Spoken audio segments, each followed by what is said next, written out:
Thank you, Preeti. Good morning, everybody. And today I am going to talk on a very sensitive topic, that is ethical issues in research publications. Okay. So, friends, let's start with what are the ethics of research. When we talk about the publication, okay, what publication means? Publication is actually the final stage of research, and therefore it is a responsibility of all the researchers. And researchers have a responsibility to ensure that their publications are honest, clear, accurate, complete, and balanced, and should avoid misleading, selective, or ambiguous reporting. See, friends, here every word has its own weightage. See, the publication should be honest.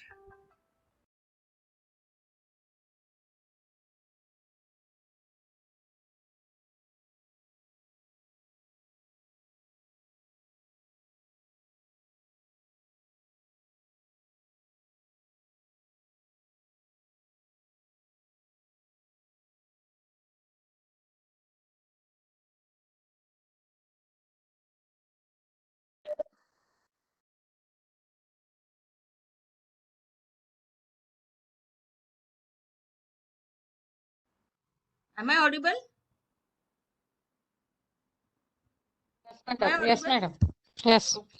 Okay, yes okay. Ma'am पण आवाज ना थोडा खूप कमी येतोय. बरं बरं हो मॅडम खूपच कमी येतोय. बरं बरं आता okay.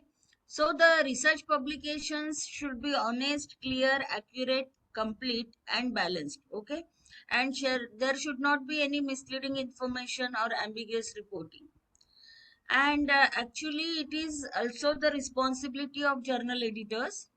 Okay, to ensure the integrity of research literature.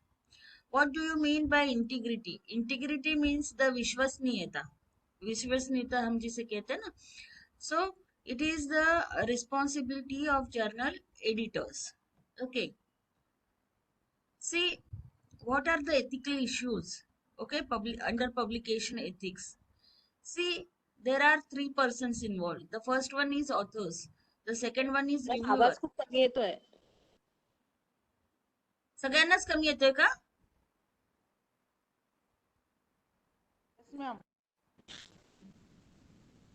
Preeti, सगळ्यांना कमी येतोय आवाज?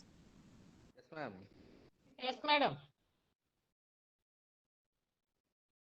काय प्रॉब्लेम आहे? ओके, आता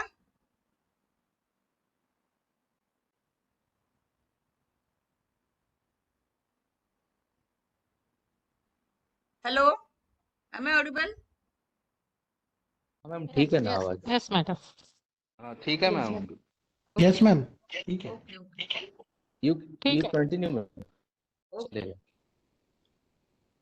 See, there are three persons involved in research publication.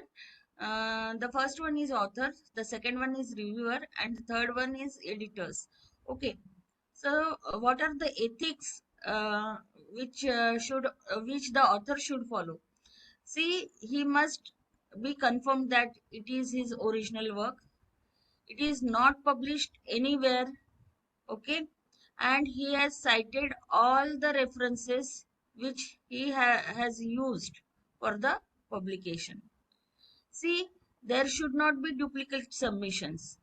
Okay, it should not be redundant submission. Okay, and there should not be any conflict of interest. If there, he should communicate to the editors. Then for reviewers, he should maintain the confidentiality.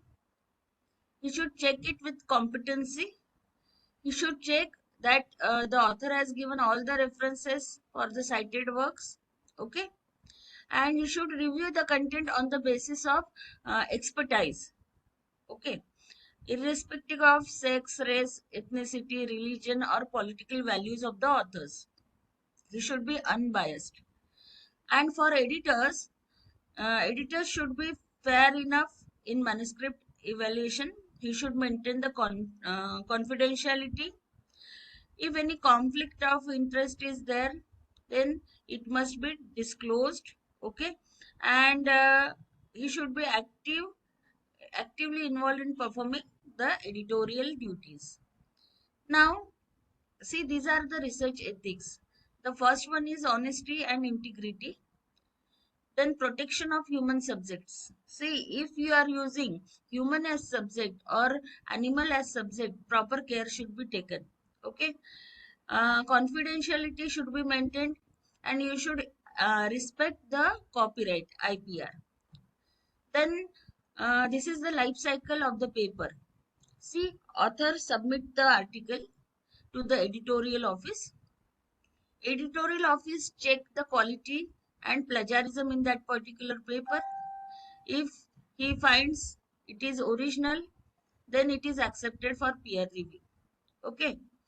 C editorial board की responsibility ये होती है कि वो at least 2 subject experts के पास में वो article को भेजे. देन यहाँ पे आपने भेज दिया रिव्यूअर्स के पास में, रिव्यूअर्स ने अपने डिसीजंस दे दिए. देखिए, ये जो एडिटर इन चीफ होता है वो एक्टिव होता है अभी. Decisions are made by the journals editor in chief on the basis of the reviews provided. इनके पास से जो रिव्यूज आता है उसके ऊपर से ये एडिटर निर्णय लेता है. ओके, अगर उन्होंने कहा है कि एक्सेप्ट कर लो तो वैसा नोटिफाई ऑथर को किया जाता है. रिजेक्ट किया है रिव्यूअर्स ने तो उनको नोटिफाई किया जाता है कि इट इज रिजेक्टेड. और अगर उन्होंने कुछ मॉडिफिकेशंस कहा है तो वो फिर से वो ऑथर के पास में भेज देते हैं. ओके, ऑथर रिवाइज करता है आर्टिकल और आर्टिकल जो है वो एडिटर को भेज देता है, राइट. और फिर उसके बाद में रिव्यूअर्स अगर सेटिस्फाई होते हैं तो वो क्या करते हैं, उसको एक्सेप्ट करते हैं फॉर पब्लिकेशन. फिर वो पब्लिश होता है. देखिए, अभी आपने आर्टिकल सबमिट किया, लेकिन ओरिजिनल है तो ही आगे जाएगा. Otherwise if it is copied और plagiarised it will be directly rejected. और वैसे ऑथर को नोटिफाई किया जाएगा कि ये प्लेजराइज्ड आर्टिकल है. ठीक है. अभी ये लाइफ साइकिल है पब्लिकेशंस का. अभी पब्लिकेशन एथिक्स क्या है उसको समझने के लिए कोई गाइडलाइन डॉक्यूमेंट्स है क्या? तो बहुत सारे हैं. जैसे जर्नल्स इंस्ट्रक्शंस है, हर जर्नल ऑथर्स इंस्ट्रक्शंस देता है, राइट. फिर ब्लैकवेल बेस्ट प्रैक्टिस गाइडलाइंस है, फिर कोप है. This COPE is very very important for all of us because UGC is following COPE guidelines, that is Committee on Publication Ethics. Then ICMJE, International Committee of Medical Journals Editors. Then GPP, Good Publication Practice for Pharmaceutical Company Guidelines. Then EMWA, that is European Medical Writers Association Guidelines. CAC, that is Council of Science Editors Guidelines. WEM, World Association of Medical Editors. Is European Association of Science Editors. तो इतने सारे guideline documents available है. आगे चलते. See, this is the page of ICMJE, International Committee of Medical Journal Editors. इसमें देखिए उन्होंने काफी रिकमेंडेशंस और एथिक्स के बारे में आपको यहाँ पे कुछ दिया है. यहाँ पे देखिए मैंने प्लेजारिज्म करके कीवर्ड डाला है, तो मुझे ऐसे 15 गाइडलाइंस आए इनके रिगार्डिंग प्लेजारिज्म. इसमें से एक गाइडलाइन है scientific misconduct, expressions of concern and retraction. ये रिट्रैक्शन क्या होता है वो मैं आपको कुछ स्लाइड्स के बाद में बताऊंगी. Then there is one more guideline that is good publication practice, GPP. It is the first guideline that provided details about how pharmaceutical companies should approach publications. Then there is one more guideline that is EMWA. It is European Medical Writers Association. Okay. Then ये देखिए इन्होंने इस प्रकार से कुछ white papers दिए हैं और उन्होंने एथिक्स के बारे में यहाँ पे दिया है. Then this is council of Science editors. ये भी एक गाइडलाइन है, इसकी भी वेबसाइट है, आप देख सकते हो. इसमें देखिए this is the white paper on publication ethics. इसको आप अगर पढ़ेंगे तो आपको काफी सारी चीजें जो है एथिकल चीजें वो आराम से आप टैकल कर सकते हो. देन देयर इज वेम. World Association of Medical Editors. These are WEM guidelines. इनकी जो पॉलिसीज है इसमें आप देख सकते हो ethics and professionalisms, ethics for authors, conflict of interest, then global health and politics, peer review के बारे में भी उन्होंने गाइडलाइंस दिया है. There is one more, that is EASE, the European Association of Science Editors. Okay, EASE. अभी देखिए जो रिसर्च एथिक्स होते हैं उसके 4 जनरल प्रिंसिपल्स होते हैं. The very first one is integrity. Second one is respect, good consequences, and fairness. These 4 are the general principles of research ethics.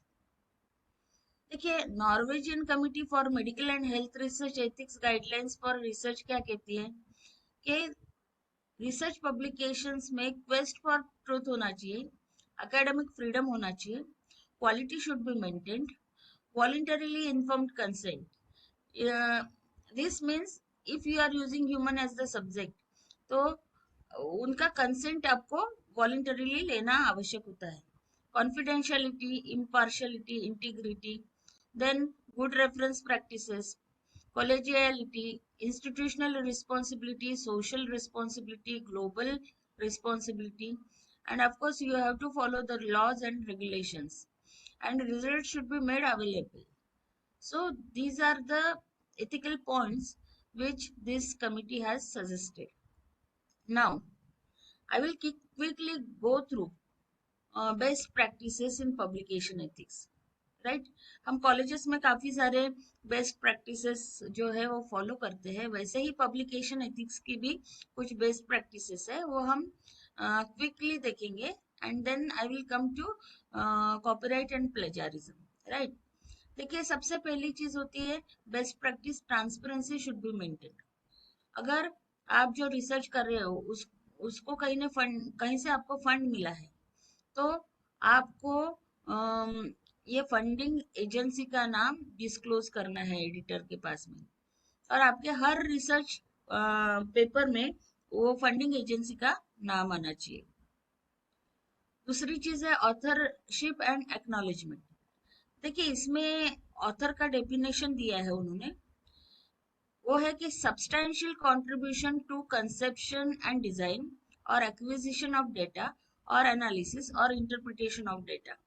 देखिए conception of the research proposal, उसका designing करना, data collect करना, उसका analysis करना और interpretation करना, इसमें जिसका सब्सटैंशियल कंट्रीब्यूशन है उसको हम ऑथर कहेंगे.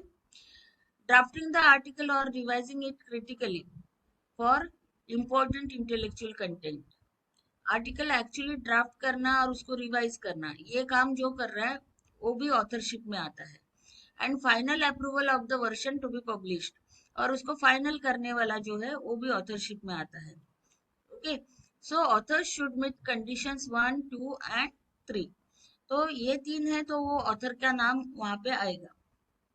देखिए कभी कभी क्या होता है कि हमारा एक बहुत सारा काम जो है या डेटा कलेक्शन हम करते हैं, तो कोई ना कोई उसको कंट्रीब्यूट करता है, कोई ना कोई सजेशन देता है. राइट, तो उसको आपने एक्नॉलेज करना चाहिए, और ऑथर की डेफिनेशन में जो बैठते हैं तो उनको आपको ऑथर के नाम में ऐड करना है.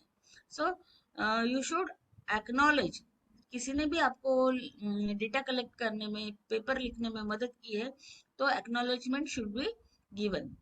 ओके, एडिटर के तरफ से एक चीज होती है कि जितने भी ऑथर्स है तो उनकी इंफॉर्मेशन जो है वो कलेक्ट करना चाहिए और वो इन शॉर्ट आर्टिकल के बाद में देना चाहिए. Then authorship, attributing the authorship to a group.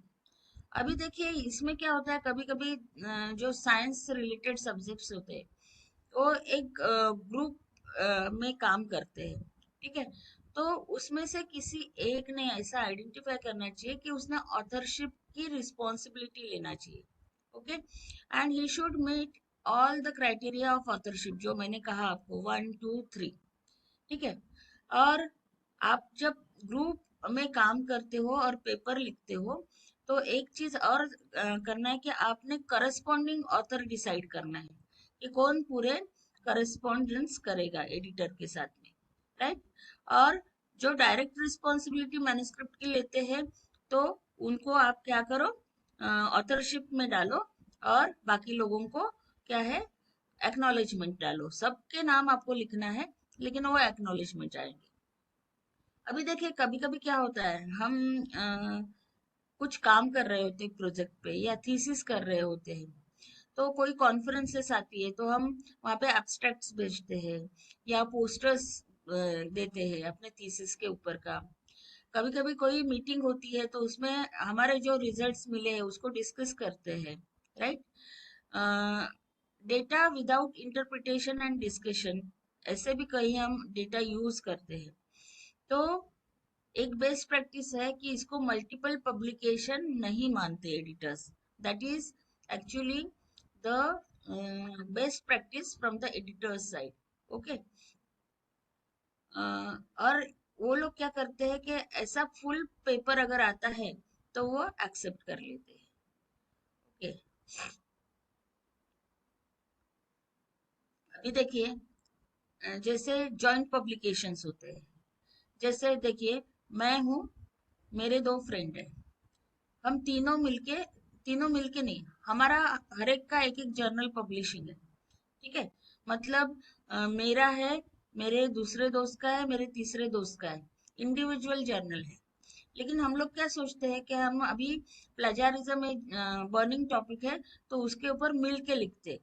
तो मिलके लिखते हैं तो 3 एडिटर्स का दिमाग एक साथ आता है, बहुत सारे इश्यूज एक्सप्लोर होते हैं और उसमें एक्सपीरियंस ऐड होता है, और वो जो आर्टिकल बनता है वो एकदम क्वालिटेटिव आर्टिकल बनता है, ठीक है।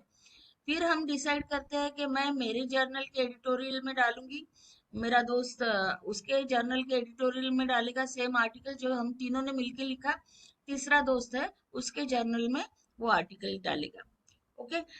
एक्चुअली अगर आप तीनों के नाम से वो एडिटोरियल लिखते हो तीनों जर्नल में तो it is appropriate multiple publication, ठीक है। लेकिन आप किसी एक का ही नाम लिखते हो तो वो गलत चीज है, okay.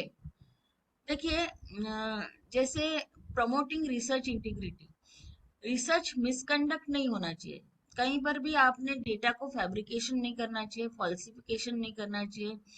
You should check the plagiarism also, okay. तो एक्चुअली आप क्या कर रहे हो, उसकी आपके रिसर्च की इंटीग्रिटी यानी विश्वसनीयता बढ़ा रहे हो।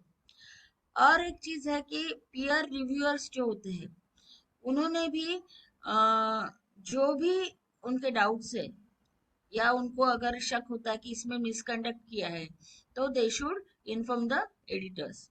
और फिर एडिटर्स का भी एक फर्ज बनता है कि ऑथर को उन्होंने एक चांस देना चाहिए to explain the things, okay. कभी कभी क्या होता है कि जो साइंस के सब्जेक्ट्स रहते हैं उसमें क्लिनिकल ट्रायल्स होती है, तो क्लिनिकल ट्रायल्स को रजिस्टर करना चाहिए। ये कुछ साइट्स है आप देखेंगे जहाँ पे आप आपके क्लिनिकल ट्रायल्स जो होते हैं उसका रजिस्ट्रेशन कर सकते हो, that is also the best practice. Then protecting the rights of research participants, तो देखिए जितने भी पार्टिसिपेंट्स है आपके यहाँ पे, इवन सब्जेक्ट्स है आपके यहाँ पे, जैसे ह्यूमन पार्टिसिपेंट्स है, एनिमल्स वेर यूज्ड, कभी कभी एनिमल्स का भी हम यूज करते हैं, तो उनको कुछ डिस्कम्फर्ट पेन नहीं होना चाहिए, ये हमारा फर्ज बनता है, that is also the responsibility. Then respecting the confidentiality, देखिए कभी कभी क्या होता है कि कोई पेशेंट है, उसके जो रिपोर्ट्स है वो रिपोर्ट्स आप यूज करते हो फॉर स्टडी के लिए, ओके। उनके कोई रेडियोग्राफ्स है, माइक्रोग्राफ्स है, वो आप अगर यूज करते हो आपके स्टडी के लिए तो उसका नाम रिवील नहीं होना चाहिए वो पेशेंट का, you should respect the confidentiality.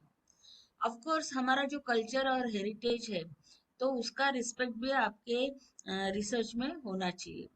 Then informing readers about research and publication misconduct, देखिए अगर आपके जर्नल में एक पेपर पब्लिश हो गया लेकिन बाद में पता चला आपको कि वो पब्लिश्ड पेपर फैब्रिकेटेड है, उसमें डेटा फैब्रिकेटेड है।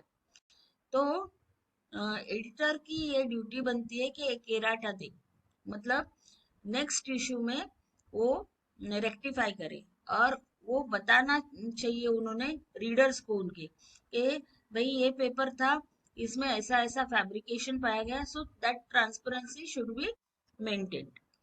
उसके बाद में बहुत सारे जर्नल्स ऐसे होते हैं जो रिट्रैक्टेड पेपर्स है, किसी का एक्सप्रेशन ऑफ कंसर्न है, या कुछ गलतियां छूट गई है, तो उसके लिए एरेटम देते हैं।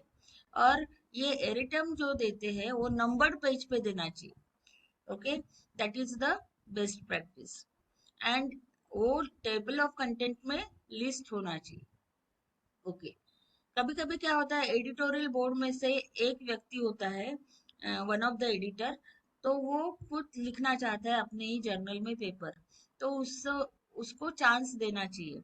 सिर्फ एक ही चीज है कि उसको उसके पेपर के लिए पीयर रिव्यू प्रोसेस और बाकी एडिटोरियल प्रोसेस से बाहर कर देना चाहिए। That is giving a chance to journals own staff for publish the paper.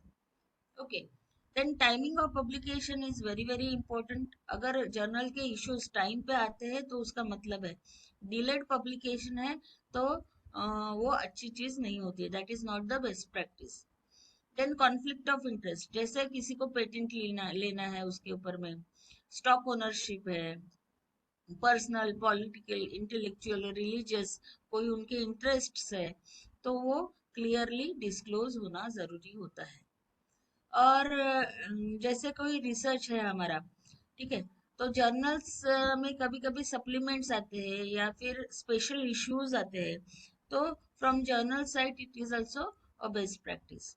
और प्रोटेक्टिंग इंटेलेक्चुअल प्रॉपर्टी, मतलब copyright agreements, then open access है तो क्रिएटिव कॉमन्स, ये लाइसेंसिंग सिस्टम्स, ये जो है ये कंप्लीट अगर होती है तो it is treated as the best practice. So these are the 16 best practices in research publications.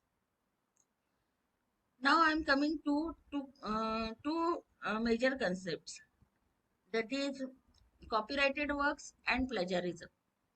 Okay, जैसे कि मैंने आपको कल बताया था कि जो इंटेलेक्चुअल प्रॉपर्टी राइट्स है उसमें एक भाग होता है कॉपीराइट, ठीक है। तो कॉपीराइट का हमारे यहाँ पे एक्ट है। सो कॉपीराइट इन्फ्रिंजमेंट जो है it is the legal issue. Okay, लेकिन प्लेजारिज्म जो है वो नैतिकता से आधारित कंसेप्ट है, ठीक है। लेकिन कभी कभी क्या होता है कि लोग प्लेजारिज्म को कॉपीराइट इन्फ्रिंजमेंट समझते, कॉपीराइट इन्फ्रिंजमेंट को प्लेजारिज्म समझते, but this two are actually the overlapping concepts. कैसे? प्लेजरिज्म का अर्थ क्या है? When you don't say where you took it from, मतलब आपने कहीं और से लिया है लेकिन आप वो बताना नहीं चाहते, दैट मीन्स आप चोरी कर रहे हो। ओके, वो नैतिकता का इशू है। कॉपीराइट इन्फ्रिंजमेंट का मतलब क्या है? When you take it without the permission of the copyright holder, मतलब जो वर्क कॉपीराइटेड है तो उसमें आपने उसकी परमिशन नहीं ली कॉपी करने के लिए उसके वर्क में से, that means it is copyright infringement. और इसके लिए टोटली ये लीगल इशू है और इसके लिए सजाएं भी है अकॉर्डिंग टू एक्ट। अभी जो ये ओवरलैपिंग पोर्शन है इसका मतलब क्या होता है? when you take it without permission and pass it off as your own work, मतलब जो कॉपीराइटेड वर्क है उसमें से आपने बहुत सारा पोर्शन लिया और परमिशन भी नहीं ली और आपने ऐसा बताया कि वो मेरा काम है करके, so that is actually both, यहाँ पे दोनों चीजें हुई है, प्लेजरिज्म भी हुआ है और कॉपीराइट इन्फ्रिंजमेंट भी हुआ है। नाउ हम लोग पहले अभी कॉपीराइट के बारे में जानेंगे and then slowly we will go to plagiarism. अभी देखिए कॉपीराइट स्टेटमेंट कैसा होता है। आप कभी भी कोई भी बुक अगर देखेंगे तो ये कॉपीराइट का सिंबल होता है, उसके बाद में उसके सामने कॉपीराइट होल्डर का नाम लिखा जाता है कि कॉपीराइट कौन अपने पास रखना चाहता है, वेदर द ऑथर और वेदर द पब्लिशर। ओके, और उसके बाद में ईयर ऑफ पब्लिकेशन होता है या ईयर ऑफ क्रिएशन होता है, राइट? तो ये होता है कॉपीराइट स्टेटमेंट। ये 3 चीजों से बनता है कॉपीराइट स्टेटमेंट। ओके, अभी देखिए, जैसे हमने कहा कि कल हमने आईपीआर देखे, तो हर एक चीज का, पेटेंट का रजिस्ट्रेशन करना पड़ता है। कॉपीराइट एक ऐसी चीज कॉपीराइट एक ऐसी चीज है कि आप अगर रजिस्ट्रेशन नहीं भी किए तो भी आप कॉपीराइट ओनर बन सकते हो, क्योंकि वो चीज आपका क्रिएशन है खुद का। लेकिन आपका क्रिएशन बहुत वैल्यूएबल है, किसी ने वायलेट नहीं करना चाहिए, ऐसे आपको लगता है तो आप जरूर कॉपीराइट का रजिस्ट्रेशन वो ऑफिस में जाके कर लीजिए। हमारा कॉपीराइट का ऑफिस जो है वो न्यू दिल्ली में सिचुएटेड है। ओके, अभी देखिए, डज इट मीन कि कॉपीराइट स्टेटमेंट देखते बराबर हमने उसको छोड़ देना चाहिए वो डॉक्यूमेंट को? ऐसा नहीं है। हमारा जो एक्ट है, इंडियन कॉपीराइट एक्ट, तो उसमें एक क्लॉज है फेयर यूज, और फेयर यूज के अंतर्गत आप कॉपीराइटेड वर्क्स का इस्तेमाल कर सकते हो विथ कंडीशंस। ठीक है, तो ये फेयर यूज क्या है वो हम पहले देखेंगे। देखिए, एक्चुअली हमारा जो फर्स्ट एक्ट था कॉपीराइट का वो 1914 में आया था, और फिर फुल फ्लेज्ड एक्ट जो आया वो कॉपीराइट एक्ट 1957 का आया। ठीक है, और उसके ऊपर ब्रिटिश मतलब यूके कॉपीराइट एक्ट का प्रभाव ज्यादा दिखता है। अभी कॉपीराइट का मतलब क्या होता है? It is a form of intellectual property law protecting original works. This is very important, protecting original works including literary, dramatic, musical, artistic works, etc.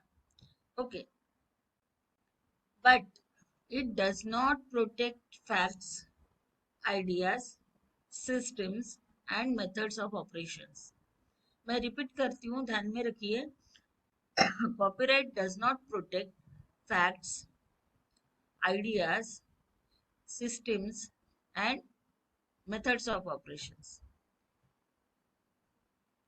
Copyright करने के लिए 2 चीजों की आवश्यकता होती है।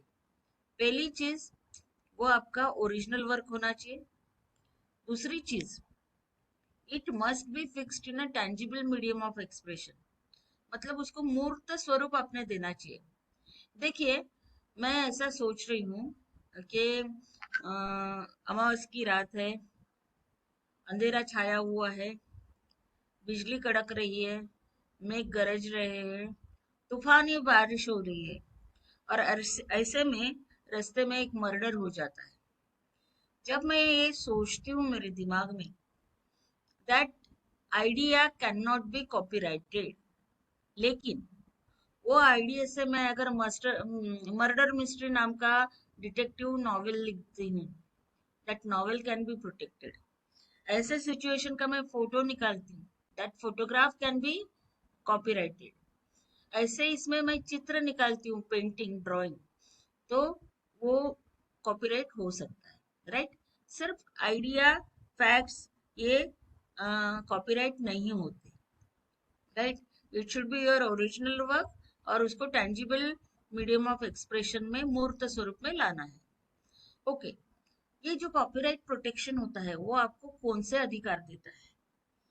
अगर आपका काम कॉपीराइटेड है तो कोई दूसरा उसको रिप्रोड्यूस नहीं कर पाएगा, उसका डिस्ट्रीब्यूशन नहीं कर पाएगा, उसको अडेप्ट नहीं कर पाएगा, मीन्स उसमें कोई मॉडिफिकेशन नहीं कर पाएगा, ट्रांसलेट नहीं कर पाएगा आपकी परमिशन के बिना।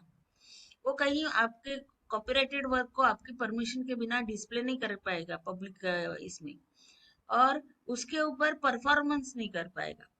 ये सब करने के लिए उसको आपकी इजाजत लेनी चाहिए, और वो इजाजत देने के बदले में अगर आप रॉयल्टी क्लेम करते हो, उससे पैसा मांगते हो, तो वो आपका हक बनता है, because you are the copyright owner and you have that monopoly right with you. Now, copyright.gov.in ये हमारा ऑफिशियल कॉपीराइट ऑफिस का पेज है, और आपको कॉपीराइट के बारे में कुछ भी जानना है, या फिर आपको आपका कोई वर्क है, क्रिएटिव वर्क है, उसको कॉपीराइट करके रखना है, तो आप ये सब ऑफिस का इस्तेमाल, ऑफिस ये पेज का इस्तेमाल करके you can do the things. देखिए यहाँ पे फॉर्म्स, डॉक्यूमेंट सब है, गाइडलाइंस सब है, एक्ट दिया हुआ है पूरा, देखिए यहाँ पे। ओके, नाउ अगर आपको कुछ कॉपीराइट करना है, देखिए इतने सारे स्टेजेस से वो गुजरता है, उसके बाद आपको कॉपीराइट मिलता है। हर एक आर्टिस्टिक वर्क की जो फीस है वो अलग अलग है, आप यहाँ पे देख सकते हो। ठीक है, सो ये गाइडलाइंस को आप यूज कर सकते हो। अभी देखिए मैं रिसर्च कर रही हूँ, मैं टीचिंग कर रही हूँ, ठीक है, मैं लर्नर हूँ। So how can I use the copyrighted works? देखिए कॉपीराइटेड वर्क्स का जो फेयर यूज गाइडलाइन है उसके अंतर्गत मैं यूज कर सकती हूँ। इसमें कुछ चीजें इन्वॉल्व है। सबसे पहली चीज, परमिशन लो, वो फीस मांगता है तो फीस पे करो कॉपीराइट होल्डर, या फिर उसके साथ में म्यूचुअल एग्रीमेंट्स करो, लाइसेंसिंग करो। ठीक है, तो इस प्रकार से आप कॉपीराइटेड वर्क्स को यूज कर सकते हो। अभी हम फेयर यूज क्या है वो देखेंगे। ठीक है, देखिए नॉन कमर्शियल पर्पस के लिए, commentary, news reporting, research, education, इस चीज के लिए अगर आप कॉपीराइटेड वर्क्स का इस्तेमाल कर रहे हो तो फेयर यूज के अंतर्गत आपको वो अलाउ करता है, राइट। अभी देखिए फेयर यूज के अंतर्गत नॉन कमर्शियल पर्पस है, इसका मतलब मैं पूरा के पूरा बुक कॉपी करती हूँ, ऐसा नहीं। It does not allow use of another's entire work, right? It does not allow use of any part of another's work without attribution. यानी कुछ पार्ट आपने लिया तो आपको साइट करना ही है, साइट नहीं किए तो वो फेयर यूज में आपने यूज नहीं किया है। ओके, तो ये है फेयर यूज।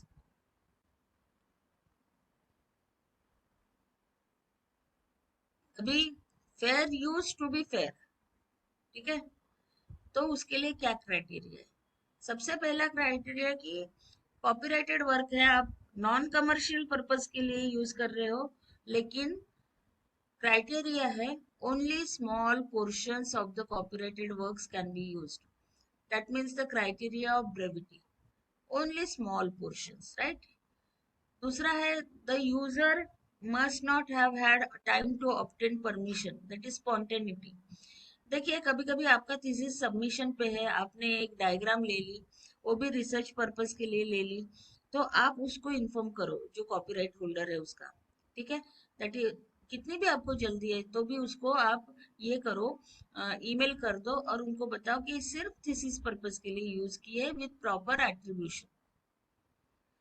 तीसरी चीज होती है criteria fair use to be fair. देखिए कभी कभी क्या होता है कि मेरा इकोनॉमिक नुकसान नहीं होना चाहिए, जो कॉपीराइट होल्डर होता है उसका इकोनॉमिक नुकसान नहीं होना चाहिए आपकी यूज से। जैसे मेरा एक किताब है जो मार्केट में 2,000 रुपए में बिकता है, मेरा पब्लिशर मुझे 50% रॉयल्टी देता है, तो मुझे कितनी मिली? मुझे तो 1,000 रुपीज मिल रहा है पर कॉपी। आपने क्या किया, लाइब्रेरी से इशू किया और उसको पूरा फोटो कॉपी करके रख दिया, तो इससे क्या हो गया, मेरी एक कॉपी मार्केट में बिकी नहीं, राइट। तो मेरा नुकसान हुआ, फाइनेंशियली मेरा इनकम का नुकसान हो गया। तो ऐसा अगर होता है तो उसको फेयर यूज हम नहीं मानते। सो जो फेयर यूज होता है उसमें आपका पर्पस कौन सा है, नेचर ऑफ यूज क्या है, आप कितना अमाउंट यूज कर रहे हो, कितना क्वांटिटी यूज कर रहे हो, और उसका इफेक्ट क्या होगा मेरे ऊपर में। तो ये 4 क्राइटेरिया है जो फेयर यूज को फेयर यूज ठहराते हैं, राइट। अभी देखिए criticism, commentary, news reporting, teaching, scholarship और रिसर्च, इसके लिए आप फेयर यूज के अंतर्गत कॉपीराइटेड वर्क्स का काम कर सकते हो। अभी हमने कहा कि only small portions to be taken, तो ये स्मॉल पोर्शंस की व्याख्या क्या हो सकती है?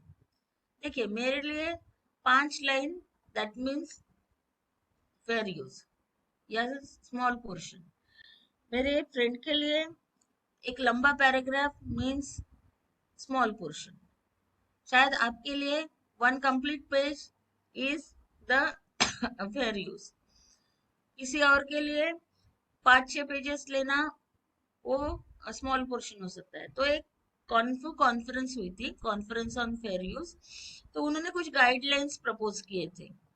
उन्होंने कहा था 10% और 3 minutes which ever is less of a motion picture, उतना ही आप स्मॉल पोर्शन में ले सकते हो। 10% और 1000 words which ever is less of textual material. Okay, 10% और 30 seconds which ever is less of music. तो ऐसे कुछ गाइडलाइंस उन्होंने वहां पे दी थे for defining the small portion. Okay, अभी देखिए, ये जो पूरा कॉपीराइट के अधिकार होते हैं, पूरा बंडल जो होता है अधिकारों का, उसमें दो प्रकार के राइट्स होते हैं।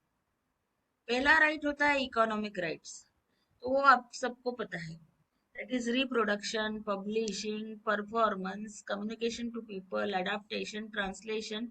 ये सब के लिए अगर कोई आपकी परमिशन मांगता है तो you can claim for royalty. So these are all economic rights. लेकिन एक दूसरा बंडल भी होता है under copyright, that is moral rights. These rights are called as author's special rights. Okay, इसमें दो प्रकार के राइट्स आते हैं। मोरल राइट्स में दो प्रकार के राइट्स आते हैं। पहला होता है राइट टू पैटर्निटी, यानी आप किसी भी पड़ाव पे आपकी ऑथरशिप क्लेम कर सकते हो। भले आपने आपका कॉपीराइट बिजनेस पर्पस के लिए ट्रांसफर कर दिया पब्लिशर को, but you can claim your authorship at any time. Okay, दूसरा होता है राइट टू इंटीग्रिटी। इसमें क्या होता है, टू रिस्ट्रेन और claim damages in respect of any distortion, mutilation, modification और अदर एक्ट।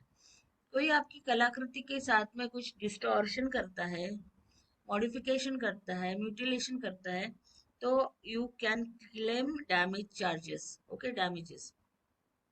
अभी ये चीज समझाने के लिए एक केस स्टडी लेते हैं हम। देखिए, ये जो चित्र है आप देखेंगे, ये जो शख्स है इस अमरनाथ सहगल, वो ब्रॉन्ज के स्कल्पचर्स बनाते थे, मूरल्स। ठीक है, अभी 1957 में इनको, देखिए पिक्चर में जवाहरलाल नेहरू जी दिख रहे, इनको बुलाया गया और उनको कहा गया कि विज्ञान भवन का रिनोवेशन कर रहे हैं, तो वहां पे प्रस्तावित करने के लिए एक ब्रॉन्ज की मूरल स्कल्पचर बना के दे दो। 1962 में इन्होंने 40 फीट बाय 140 फीट की ब्रॉन्ज की मूरल बना के हैंड ओवर की। 1979 में फिर से उसी बिल्डिंग का रिनोवेशन निकला, तो ददेन अथॉरिटीज जो थी उन्होंने क्या किया कि ये मूरल को वहां से उठा के स्टोर हाउस में डंप कर दिया। ठीक है, जब इनको पता चला अमरनाथ सहगल जी को कि मेरी कलाकृति के साथ में ऐसा व्यवहार हुआ है, तो सीधा उन्होंने यूनियन ऑफ इंडिया पे डैमेज चार्जेस क्लेम किए under moral rights, 50 lakh rupees. ठीक है, कोर्ट में गई केस, कोर्ट ने कहा कि यस, ऑथर के मोरल राइट्स वायलेट हुए हैं, आप डैमेजेस पे करो एंड उसकी कलाकृति सम्मान के साथ वापस करो। तो ये होता है मोरल राइट। अभी देखिए, जैसे इन्फ्रिंजमेंट ऑफ कॉपीराइट के बारे में हम सुनते रहते हैं, हमारे आम जीवन में भी हम सुनते रहते हैं। एक कॉपीराइट का केस हुआ था, that case was crazy four case. Crazy four नाम का पिक्चर आया था। The case was between Ram Sampat versus Rakesh Roshan and Rajesh Roshan in 2008 Bombay. देखिए, इसका फिल्म का टाइटल सॉन्ग जो था वो पिक्चराइज किया गया था शाहरुख खान और ऋतिक रोशन पे। ओके, लेकिन ये पर्टिकुलर सॉन्ग में अ पीस ऑफ म्यूजिक जो है वो सोनी एरिक्सन मोबाइल एडवर्टाइजमेंट के लिए कंपोज किया था राम संपत ने, वो उन्होंने यूज किए, एक पीस ऑफ म्यूजिक। देखिए, फिल्म फ्राइडे को रिलीज होने वाली थी, तो मंडे को राम संपत जी कोर्ट में गए और उन्होंने डैमेज चार्जेस मांगे 4 करोड़ रुपीस। कोर्ट ने भी बोला with this infringed piece of music film can not be released. फिर उनका थर्सडे को आउट ऑफ कोर्ट सेटलमेंट हुआ 2 करोड़ में और उसके बाद में वो फिल्म रिलीज हुई।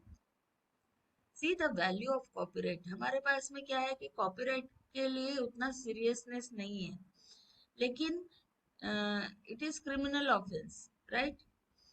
अभी देखिए फेयर डीलिंग। अभी एक चीज आपको बताना चाहती हूँ कि कॉमन पीपल जो है इंडिया में, वो कैसे गलतियां करते हैं कॉपीराइट के बारे में, बिकॉज ऑफ लेस अवेयरनेस। आपको सबको पता है कुछ साल पहले हैरी पॉटर जोर शोर से चल रहा था। हैरी पॉटर के जो कॉपीराइट होल्डर है वो है जेके राउलिंग्स। अभी हुआ ऐसे कि कलकत्ता में सॉल्ट लेक नाम की एक जगह है, वहां पे दुर्गा पूजा धामधूम से मनाई जाती है। तो ये जो कमिटी है, दुर्गा पूजा कमिटी, उन्होंने क्या किया कि जो देवी का पेंडोल बनाया वो हैरी पॉटर्स का हॉगवर्ट्स कैसल है उस तरीके से बनाया, उनके हीरोज के चित्र वहां पे लगा दिए। ओके, जब ये चीज जेके राउलिंग तक गई तो उन्होंने सीधा सीधा अ, ये दुर्गा पूजा कमिटी पे 20 लाख रुपीस का डैमेज चार्जेस दे दिया। अभी इसमें क्या हो गया, इसमें दिल्ली हाई कोर्ट को आना पड़ा, क्योंकि और वो पूजा कमेटी डर गई और उन्होंने कहा कि इतना 20 लाख रुपए हम कहाँ से लाएंगे, उसके बजाय हम ये पेंडोल निकाल देते हैं। लेकिन दिल्ली हाई कोर्ट ने कहा the committee could continue with pandal till puja because it is religious ceremony, and to file an undertaking stating that they would not use any character from the book without permission in future। ऐसा उनको declaration देना पड़ा, right.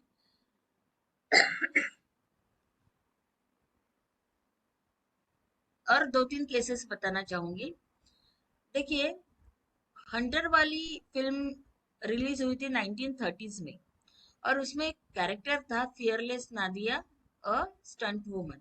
Okay, लेकिन वो character जो था वो copyrighted character था।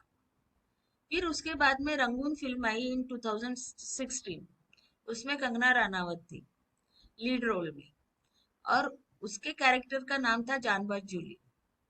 लेकिन यहाँ पे एक लीगल बैटल हो गया। ओके, एक्चुअली जानबाज जूली वो एग्जैक्टली कॉपी पेस्ट था फियरलेस नादिया, जो कॉपीराइटेड कैरेक्टर था। Okay, the costume, the character stage, the style of walking, wearing a mask, a whip, being a stunt woman, and using the phrase bloody hell. Everything was copied from Fearless Nadia copyrighted character. अभी यहाँ पे copyright infringement हो गई। Court ने क्या decision दिया? Court ने कहा कि there were substantial copying of the character. Rangoon of Vishal Bharadwaj was accused of infringement and was asked to pay bank guarantee of 2 crore rupees। Okay, उसके बाद में एक फिल्म आई थी गजनी। ओके, ये केस है गजनी वर्सेस फडगिनी 2005 का। देखिए, इसका जो तमिल वर्जन है वो रिलीज हुआ था 2005 में, और उसका जो मेन कैरेक्टर है वो टेम्पररी मेमोरी लॉस से सफर हो रहा था, और वो अपनी वाइफ के मर्डर के लिए रिवेंज लेने निकला था। लेकिन जो आमिर खान का फिल्म आया था 2008 में हिंदी वर्जन, ओके, उसमें भी जो कैरेक्टर था, मेन कैरेक्टर, वो शॉर्ट टर्म मेमोरी लॉस में से पीड़ित था। लेकिन ओनली डिफरेंस वाज वो जो गर्ल थी वो उसकी गर्लफ्रेंड थी, वाइफ नहीं थी। ओके, सो इतना ही डिफरेंस था, बाकी एग्जैक्ट कॉपी था वो। कोर्ट ने क्या किया? Court held that there were infringement. Okay, court ने बोला ये इंफ्रिंजमेंट है। अभी देखिए, according to act it is criminal offence. इसमें आपको 3 साल तक की जेल हो सकती है, but not less than 6 months, और आपको 50,000 फाइन से लेके 2 लाख तक फाइन हो सकता है। Okay, so these are serious punishments for copyright infringement. अभी थोड़ा सा हम आगे चलते हैं। अभी हम आते हैं plagiarism. What do you mean by plagiarism? Plagiarism actually is the act of presenting another's work और आइडिया एज योर ओन। किसी और के काम को और आइडिया को अपने नाम पे खपाना, that is plagiarism. Plagiarism word comes from Latin plagiarius, इसका मीनिंग होता है kidnapper, right. Plagiarism is the act of presenting the words, ideas, images, sounds, or the creative expressions of others as your own. ठीक है? See, plagiarism is actually an intellectual theft. It is improper use of others' writings, ideas, expressions, music, etc.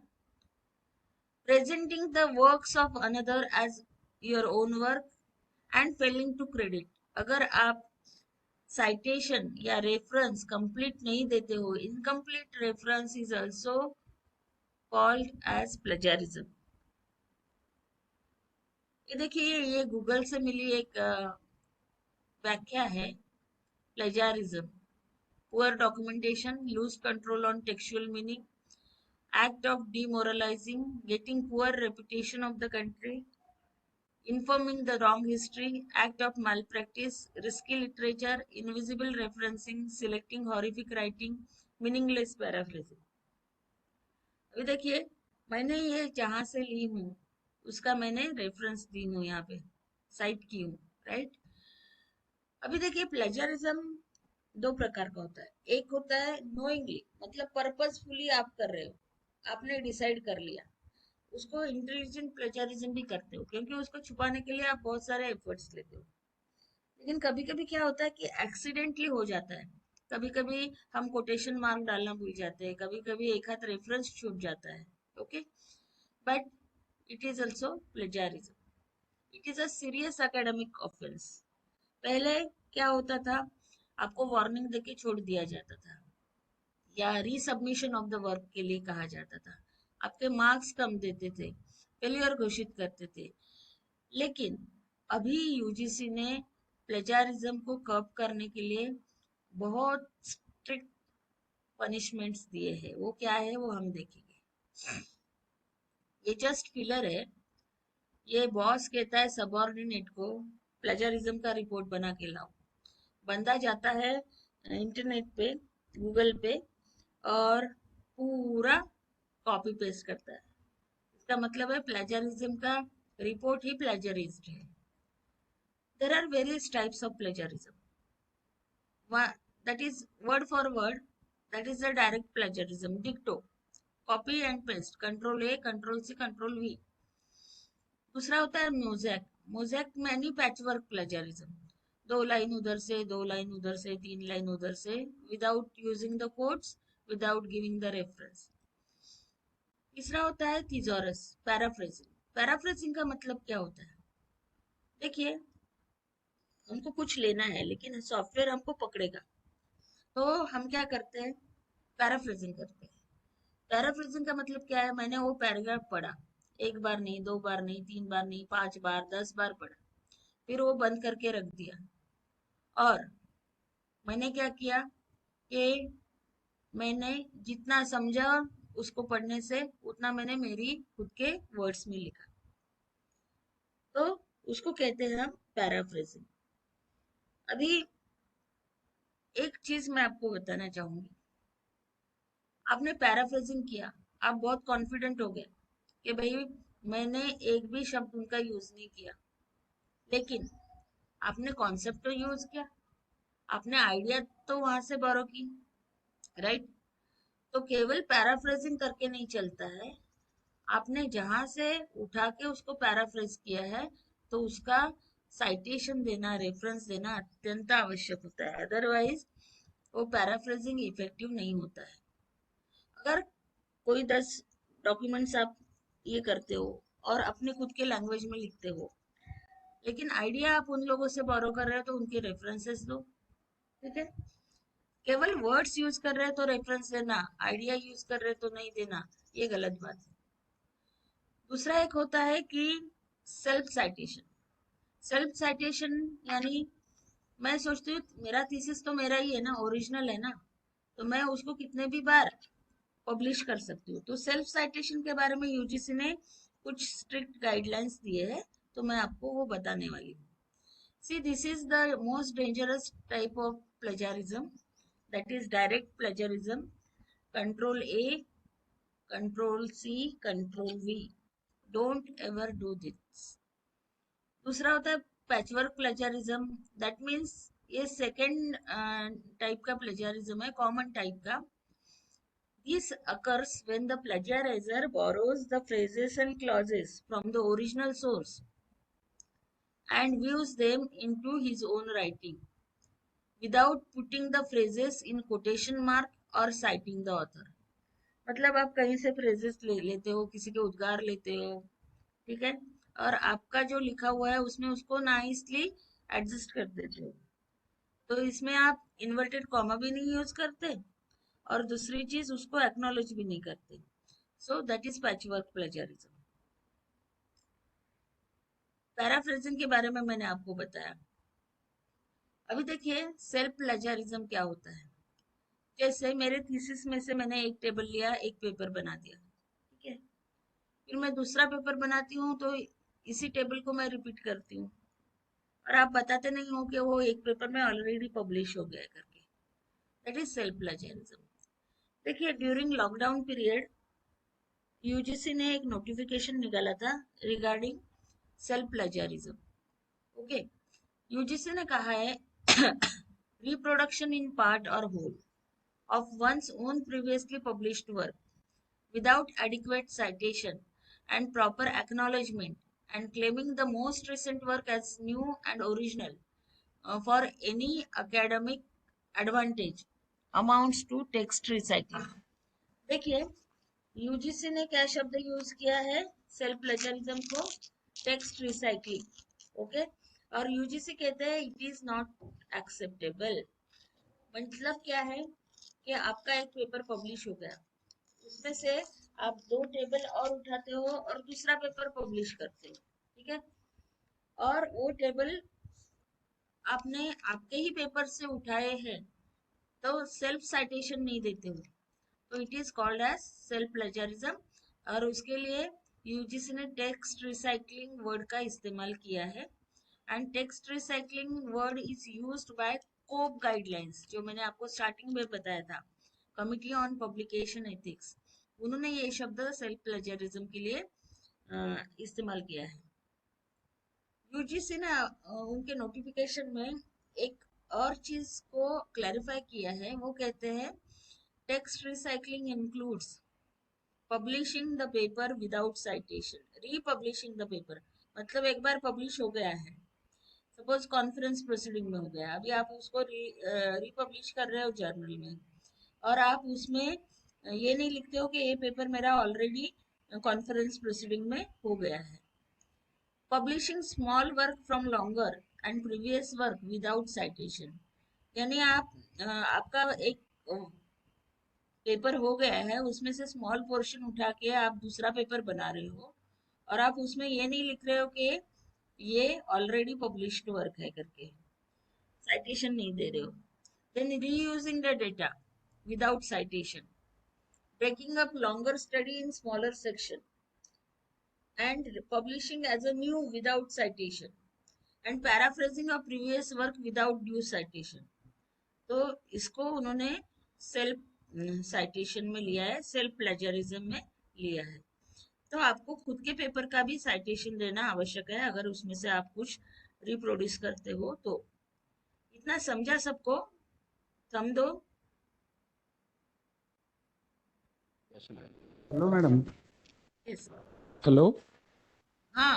Hello madam, ये आपने बोला है कि अपना paper, बड़ा paper, उसमें से छोटा पार्ट लेके अगर नया पेपर हम बना रहे हैं, अगर हाँ. उसका साइटेशन अगर हम करते हैं, रेफरेंस में दे देते, तो क्या उसे फिर से पब्लिश कर सकते हैं? वो तो एक बार मतलब रिव्यू देखिए जैसा है या कुछ. देखिए republishing is not allowed, the whole yes paper ma'am. Republishing is not allowed. लेकिन अगर आप थोड़ा सा पोर्शन उठाते हो, जैसे कभी कभी क्या होता है, मेथोडोलॉजी वही रहती है. आपने थीसिस बनाया, थीसिस के ऊपर अगर 5 पेपर आपके निकल रहे, basic methodology will be repeated in paper ना. तो आप क्या करोगे, जहां जहां वो पब्लिश हुआ है आपके इसमें, आप खुद के पेपर को साइट करो, उसको छुपाना नहीं. यस. ठीक ठीक है. राइट. तो यस. यूजीसी क्या एक्सपेक्ट कर रही है कि आप अगर स्मॉल पोर्शन लेते हो तो इट इज अलाउड, लेकिन आप छुपा के मत रखो उसको। उसको आप खुद को साइटेशन देके बताओ कि ये टेबल मेरा ऑलरेडी ये पेपर में पब्लिश हो चुका है। राइट कभी कभी ऐसे मैडम। होता है ना, एक बेसिक टेबल रहता है और वो रिपीट करना ही पड़ता है। और मैडम मतलब अगर हम इंट्रोडक्शन में लेते हैं और साइड उसका रेफरेंस देते हैं तो वो हाँ, प्लेगरिज्म नहीं कहलाता, लेकिन वो वही नहीं हम कहलाएगा क्योंकि आपने ट्रांसपेरेंसी दी है।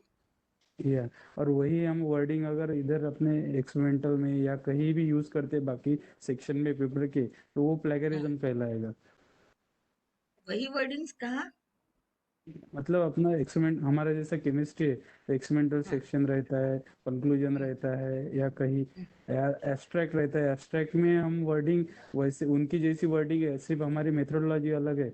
हम मेथोडोलॉजी उसी वर्डिंग के हिसाब से बता तो सकते हैं ना, एक्सप्लेन करते तो समय उनके वर्डिंग। हाँ हाँ हाँ, ओके बता थैंक यू मैम। सकते हैं, लेकिन यूजीसी का कहना है कि अगर आप कहीं पे दिए हो, राइट, कुछ टेबल्स आपने रिपीट किए हो, तो उसको ट्रांसपेरेंसी के साथ में खुद को साइट करके डॉक्यूमेंट बनाओ।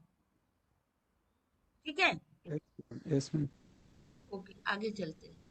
देखिए, ये जो प्लेजारिज्म है उसको प्रिवेंट करने के लिए यूजीसी ने कौन से स्टेप्स लिए हैं अभी तक।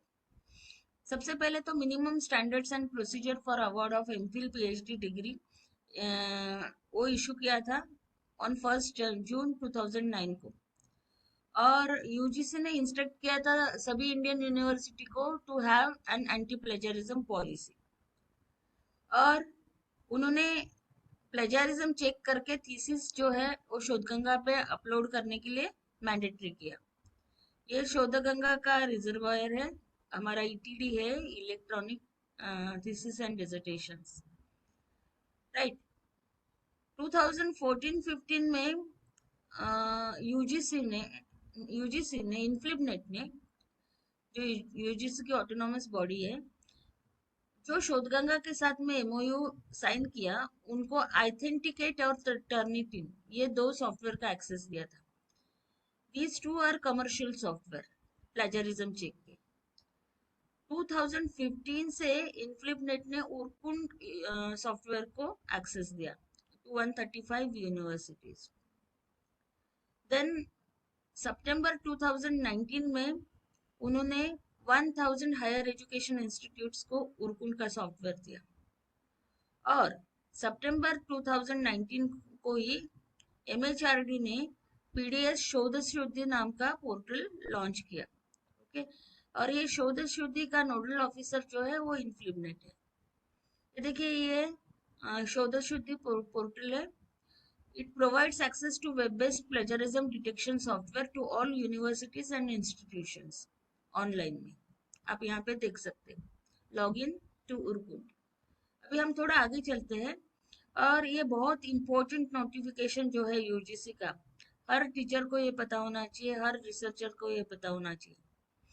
इसमें देखिए, ये जो नोटिफिकेशन है वो कहलाता है promotion of academic integrity and prevention of plagiarism in higher educational institutions regulations 2018। ये कब पब्लिश हुआ? 23 जुलाई 2018 को, राइट। इसमें पॉइंट 6 जो है दैट इज रिगार्डिंग कर्बिंग प्लेजारिज्म। तो इसके लिए यूजीसी ने क्या रिकमेंड किया है through this notification, that higher education institute shall declare and implement the technology based mechanism using appropriate software so as to ensure the documents such as thesis, dissertations, publications are free from plagiarism at the time of their submission। यानी वो कहते हैं कि technology based mechanism implement करना चाहिए, that means appropriate software. Okay, जो UGC recommend करती है वो सॉफ्टवेयर। और ये पूरे जो रिसर्च डॉक्यूमेंट्स है वो प्लेजरिज्म फ्री के लिए चेक करना चाहिए बिफोर द सबमिशन। और वो कहते हैं कि ये जो मैकेनिज्म है आपके पास में सॉफ्टवेयर है, तो इसका एक्सेस आपको स्टूडेंट, फैकल्टी, रिसर्चर, स्टाफ जो भी रिसर्च एक्टिविटीज में एंगेज है सबको देना चाहिए। तीसरा उन्होंने कहा कि every student submitting a thesis, dissertation और any other such document to HEI shall submit an undertaking indicating that the document has been prepared by him or her and that the document is his or her original work and free of any plagiarism. ये undertaking student को देना है कि उसका original work है, okay, और उसने खुद ने बनाया है और free from plagiarism. The undertaking shall include the fact that the documents has been duly checked through a plagiarism detecting tool. मतलब एक पेज और डालना है थीसिस में कि प्लेजरिज्म डिटेक्शन टूल जो भी है उसमें से वो चेक हुआ है. उन्होंने कहा कि हर इंस्टीट्यूशन ने, हर यूनिवर्सिटी ने अपनी एक प्लेजरिज्म की पॉलिसी बनाना चाहिए and get it approved from its relevant statutory bodies. और वो जो अप्रूव्ड पॉलिसी है उसको उन्होंने होम पेज पे लिंक देना चाहिए. इंस्टीट्यूशन की जो वेबसाइट है उसके होम पेज में उसको लिंक देना है. Then each supervisor shall submit a certificate indicating that the work done by the researcher under him is plagiarism free. मतलब अभी केवल स्टूडेंट ही जिम्मेदार नहीं है, सुपरवाइजर इज इक्वली रिस्पॉन्सिबल.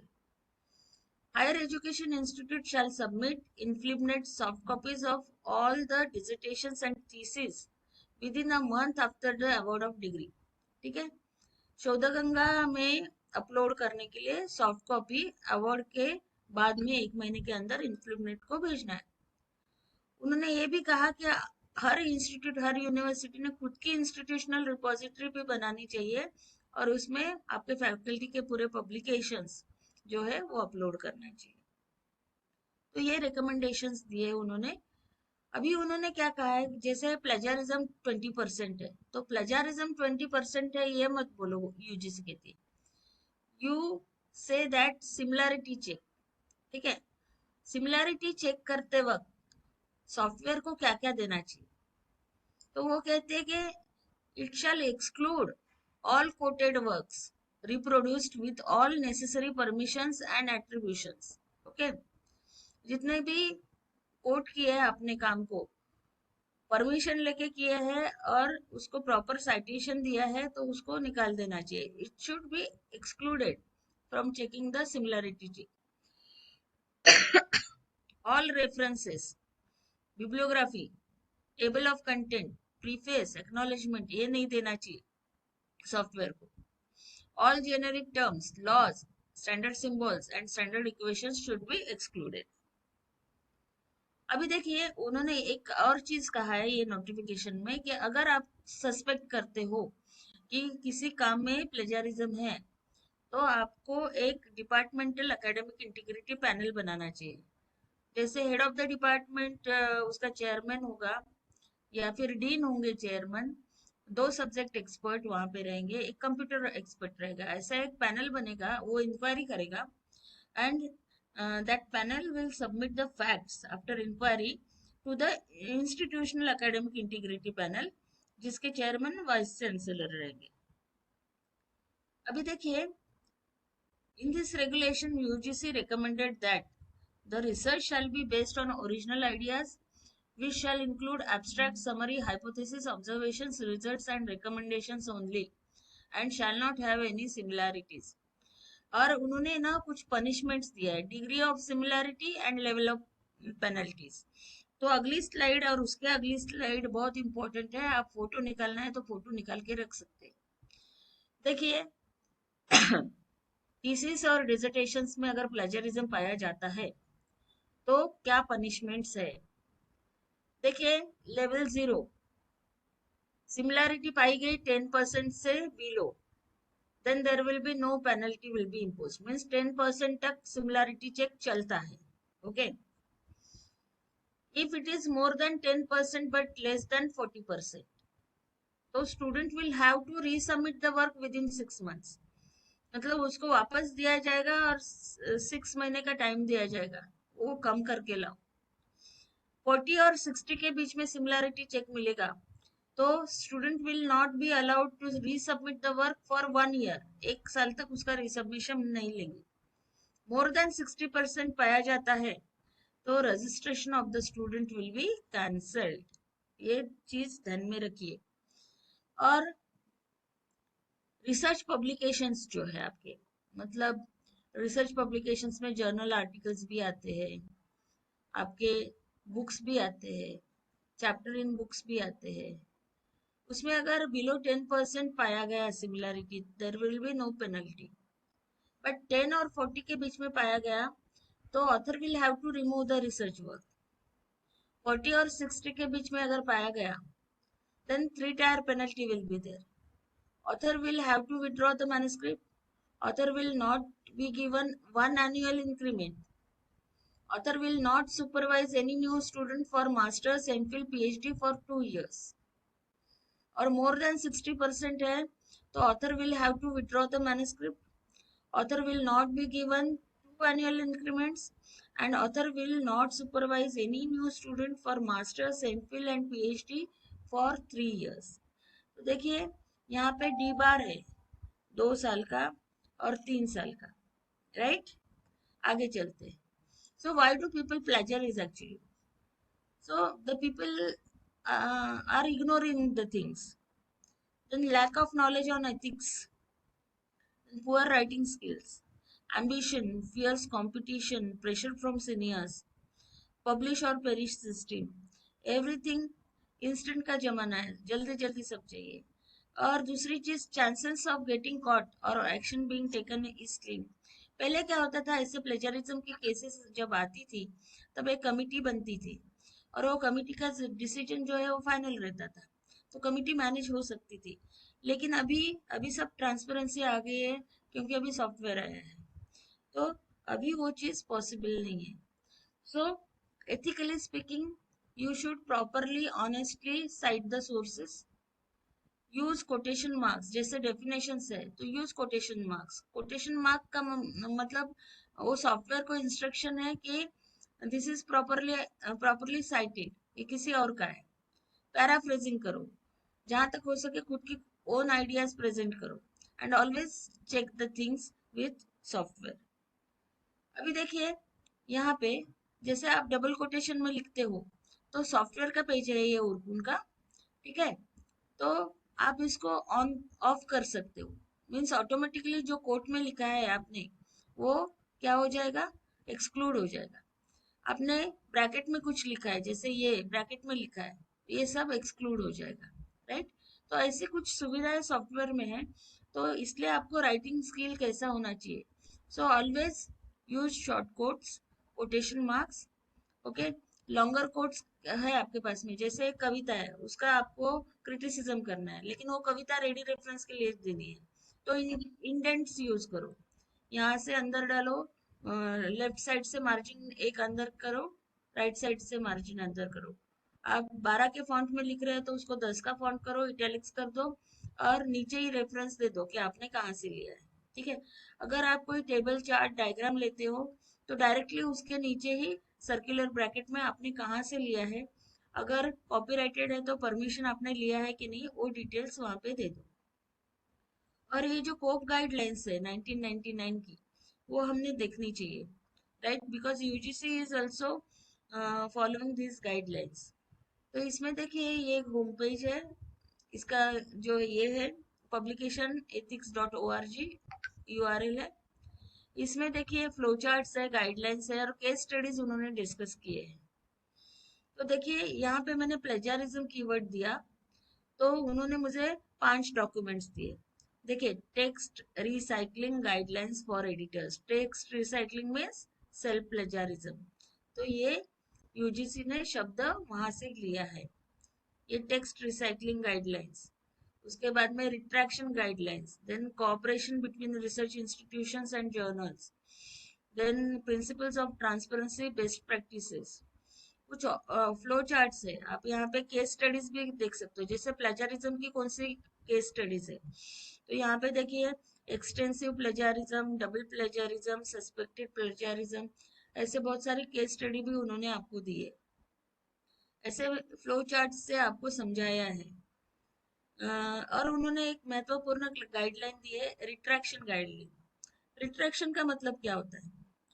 देखिए, जैसे मेरा एक पेपर पब्लिश हो गया, बहुत अच्छे पब्लिशर ने, एल्सेवियर ने पब्लिश किया, लेकिन जब वो पेपर लोगों तक गया तो उसमें से कुछ कंटेंट के लिए ऑब्जेक्शंस आए, कहीं कहीं अनरिलायबल कंटेंट थे, कहीं कहीं रिसर्च मिसकंडक्ट था, कहीं कहीं बहुत सारे एरर्स थे। तो ये पेपर पब्लिकेशन स्टेटस से रिमूव करना, उसको कहते हैं रिट्रैक्शन। और एक चीज ध्यान में रखिए, रिट्रैक्शन का मतलब ऑथर को पनिश करना नहीं होते, लेकिन ये होता है कि जो लिटरेचर फ्यूचर रिसर्चर्स के पास में जा रहे हैं वो फ्लॉलेस होना चाहिए, इसीलिए रिट्रैक्शन पर्पस है। अभी देखिए, अगर आप गूगल में रिट्रैक्शन डेटाबेस करके कीवर्ड्स डालेंगे तो आपको ये डेटाबेस आएगा, ये पबमेड पे आधारित है। देखिए, जैसे मैंने फूड साइंस डाला सब्जेक्ट में, फूड साइंस के 109 पेपर्स जो है वो रिट्रैक्टेड हो चुके हैं। देखिए, जब भी पेपर रिट्रैक्टेड होता है तो वो पेपर दिखता तो है, लेकिन उसके ऊपर वाटरमार्क आ जाता है रिट्रैक्टेड, राइट? तो यहाँ पे देखिए, विले का जर्नल है, एल्सेवियर का है, एल्सेवियर का है, यानी बहुत अच्छे अच्छे पब्लिशर्स, रिनाउंड पब्लिशर्स, वो भी रिट्रैक्शन करते हैं। और जैसे फूड साइंस इंडिया से 12 आइटम्स, 12 पेपर्स जो है वो रिट्रैक्टेड स्टेज में है पबमेड से। यहाँ पे आप देखेंगे केवल इंडिया तो 1237 पेपर्स जो है वो रिट्रैक्टेड स्टेज में है। यहाँ पे एल्सेवियर के 3184 पेपर्स उन्होंने पब्लिश किए, लेकिन उसको रिट्रैक्ट भी कर लिए। रिट्रैक्शन के कारण कौन से हैं आप यहाँ पे देखेंगे। देखिए, breach of policy, then cites prior retracted work. आप अगर आपके पेपर में जो पेपर रिट्रैक्टेड हो गया है उसको साइट करेंगे तो आपका भी पेपर रिट्रैक्ट होगा। Complaints about the author, issues about authorship, issues about data, about image, then conflict of interest, copyright claims। उसके बाद में आप देखेंगे यहाँ पे duplication of article, duplication of data, duplication of text, image, error in analysis, error in data, error in image, okay? उसके बाद में आप यहाँ पे देखेंगे fake peer review, falsification, fabrication of data, image, results। Then you can see there are so many reasons, manipulation of images, then plagiarism of data, article, then misconduct, उसके बाद में miscommunication, then plagiarism of data, image, text, publishing ban, then आप देखेंगे unreliable data। उसके बाद में ऐसे ही मैंने इसमें पुणे यूनिवर्सिटी का नाम डाला तो पुणे यूनिवर्सिटी के फैकल्टी के 3 आइटम्स जो है वो यहाँ पे रिट्रैक्टेड स्टेज में है। तो ये रिट्रैक्शन भी एक महत्वपूर्ण है। देखिए, पैंडेमिक में कोविड के 19 पे बहुत रिसर्च हुआ और बहुत सारे पेपर पब्लिश हो गए, लेकिन जितने गति से पेपर पब्लिश हो गए उतनी गति से रिट्रैक्ट भी हो गए ड्यू टू एरर्स। ठीक है, ये सब रिट्रैक्टेड पेपर्स है ऑन कोविड-19। ओके, उसके बाद में हम थोड़ा आगे चलते हैं। हेलो एक मैडम, और मतलब रिसर्च मिसकंडक्ट का होता है कोलैबोरेशन। ठीक है, हेलो।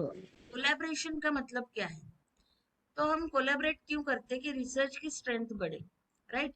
अभी देखिए, एक उदाहरण मैं देती हूँ। For an individual class assignment, two authors A and B decide to collaborate. A compiles research notes, B identifies the main findings, and both write their own original research paper. Is this unethical collaboration, plagiarism, या both? Okay, या acceptable collaboration? देखिए, ए ने क्या किया, research notes बनाए, B ने क्या किया, फाइंडिंग्स बनाए, और दोनों ने अपना अपना, दोनों के इनपुट्स लेके अपना अपने नाम से अलग अलग पेपर बनाया। It is unethical collaboration and plagiarism. Okay, हाँ, रिसर्च मिसकंडक्ट में 3 चीजें आती है। एक आता है फैब्रिकेशन, दूसरा आता है फॉल्सिफिकेशन, और तीसरा आता है प्लेजारिज्म। कौन सी स्टेज में? Proposing stage of research, performing stage, reviewing research, and reporting research results. ये 4 स्टेजेस में कहीं पर भी फैब्रिकेशन, फॉल्सिफिकेशन, प्लेजारिज्म आया तो उसको रिसर्च मिसकंडक्ट कहते हैं। अभी देखिए, three are the cardinal sins in research misconduct. Fabrication का मतलब क्या है?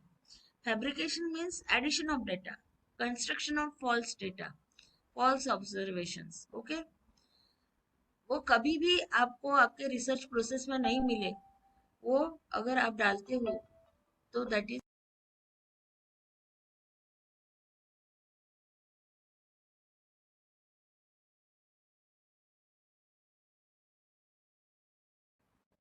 ओके।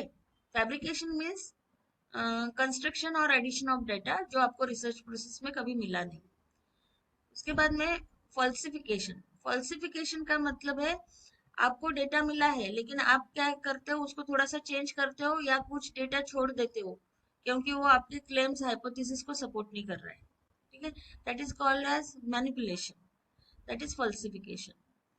अभी देखिए, थोड़ा हम आगे चलते हैं। जो कॉमन नॉलेज होता है, जैसे पंतप्रधान हमारे नरेंद्र मोदी जी है, तो ये कहीं आप लिखते हो तो that is the common knowledge, उसके लिए साइटेशन की आवश्यकता नहीं होती और हर विषय का कॉमन नॉलेज अलग रहता है, राइट। अभी देखिए, प्लेजरिज्म स्कैंडल्स कैसे हुए हैं। ये गुडविन है, ये पुलिट्जर प्राइज विनिंग हिस्टोरियन है and she was also in on the board of Pulitzer prize. तो she was forced to step down from the Pulitzer board after she was found to have accidentally used another's words in one of her books. She is professor, okay, Professor Manoda from Columbia University. तो उसके जो publications है उसमें rampant plagiarism पाया गया तो university ने उसको टर्मिनेट कर दिया। ये देखिए, न्यूयॉर्क टाइम्स के रिपोर्टर है Jason Blair. He found to be plagiarized or fabricated in more than 40 stories. He was fired from his job, उसका करियर तो गया पूरा, लेकिन the top 2 editors of the newspaper resigned as a result of the scandal. उनको सत्तिका से घर भेज दिया। सो एक के साथ में 3 लोगों का नुकसान हुआ। ये हार्वर्ड यूनिवर्सिटी की स्टूडेंट है, उसने लोकल न्यूज़पेपर पे आर्टिकल लिखा and the article was plagiarised. Okay, तो उनका एडमिशन रिवोक कर दिया। अभी ये केस बहुत इंटरेस्टिंग है। ये देखिए, हमारे कॉलेज को नैक एक्रेडिटेशन के लिए जब जाते हैं तो हम क्या करते हैं, एसएसआर सबमिट करते हैं। तो जिनको अच्छी ग्रेड मिली उनका एसएसआर हम रेफर तो करते हैं। ये टाइम्स ऑफ इंडिया की न्यूज है 23 फरवरी 2013। See, plagiarism in colleges was always associated with doctoral students and faculty members who copy from the hard work of others and pass it off as their own. Now, colleges applying for government accreditation have been found indulging in the same shameful practice. हुआ ऐसा था कि मीरठ का एक education college था, okay, तो उन्होंने अपना एसएसआर सबमिट किया। उसमें पेजेस 38 to 139 यानी कितने 101 pages were exactly copied and pasted from the report filed by Loyola College of Education Chennai.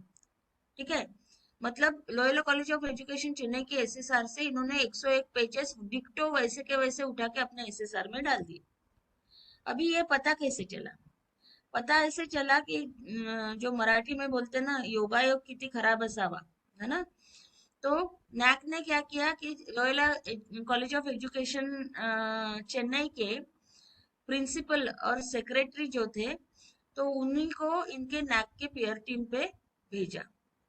जब वो सेबेस्टियन नाम था उनका, उनको मीडिया ने पूछा कि ये कैसे आपके ध्यान में आया, तो बोले मैं उनका एसएसआर जब पढ़ रहा था तो मुझे फीलिंग आया मैं मेरे कॉलेज का एसएसआर पढ़ रहा हूँ, तो मैंने मेरा एसएसआर बुलवाया और उसको टैली किया, तो 101 पेजेस डिक्टो कॉपीड एंड पेस्टेड थे, राइट।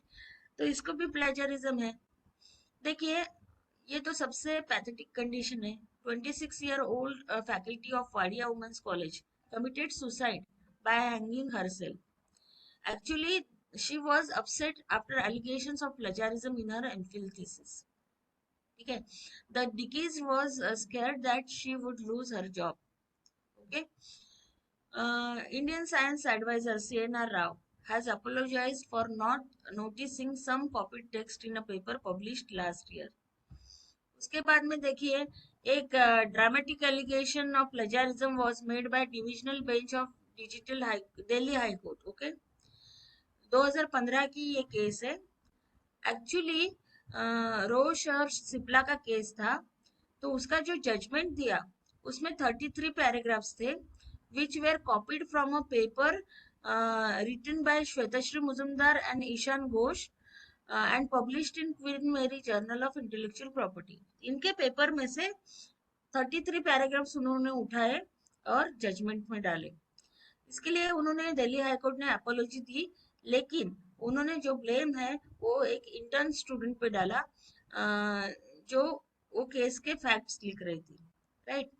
देखिए, Mulk Raj Anand, Indrani Aikat, VN Narayanan, BS Rajput vice chancellor, then Shiv Khera, ये सब कहीं ना कहीं ये प्लेजरिज्म के चक्कर में फंसे हैं, राइट। अभी देखिए, जैसे प्लेजरिज्म चेक करने के लिए कुछ टूल्स है, कुछ ओपन सोर्स है, बट मैं आपको ओपन सोर्स सॉफ्टवेयर जो है उसका यूज करने के लिए रिकमेंड नहीं करूंगी। देखिए, ये टर्निटिन है, बहुत पावरफुल सॉफ्टवेयर है ये, ठीक है, और ये 30 लैंग्वेजेस में चेक करता है। देन ये उरकुंड है जो अभी हम यूज करते हैं। देखिए, आप सॉफ्टवेयर होता है, उसके लिमिटेशंस होते हैं। तो जब भी सॉफ्टवेयर एक मैकेनिकल रिपोर्ट निकालता है तो आपको एक चीज करनी पड़ती है कि आप और आपके गाइड वहां पे जाके बैठो, आपके विषय का कॉमन नॉलेज क्या है वो आपको पता है, तो उसको ऑफ ऑफ ऑफ करते आओ, तब वो सिमिलरिटी चेक का परसेंटेज जो है वो कम हो जाएगा। देखिए, फ्री ऑनलाइन सॉफ्टवेयर अवेलेबल है, जैसे ब्लैक स्कैन है, उसके बाद में ब्लैक ट्रैकर है, plagiarisma.net है, ठीक है, लेकिन इनके बहुत सारे लिमिटेशंस है, इतने ही वर्ड्स करेंगे। This is Plagiarisma net. उसके बाद में आप देखेंगे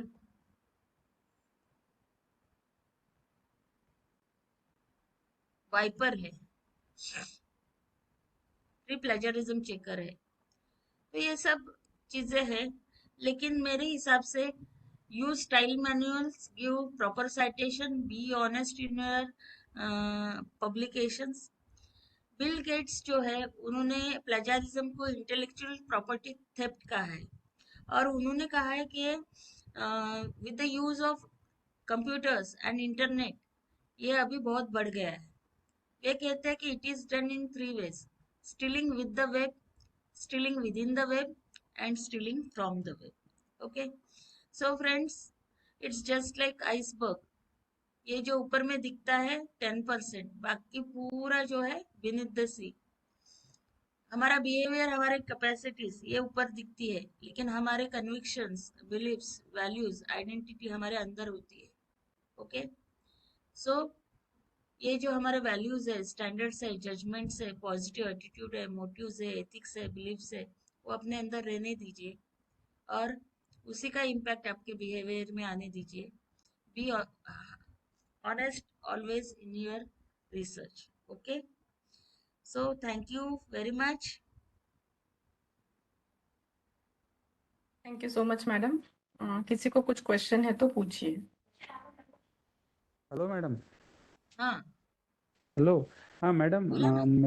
माझा क्वेश्चन होता की जर आपण आपला थेसिस सबमिट केला आणि आपला थेसिस पब्लिश झाला, समजा आपला डिग्री अवॉर्ड झाली, मग आपले त्यातले 1-2 पेपर आपले पब्लिश करायचे बाकी राहून जातात, हाँ, मग जर हॅलो हाँ, बोला ना।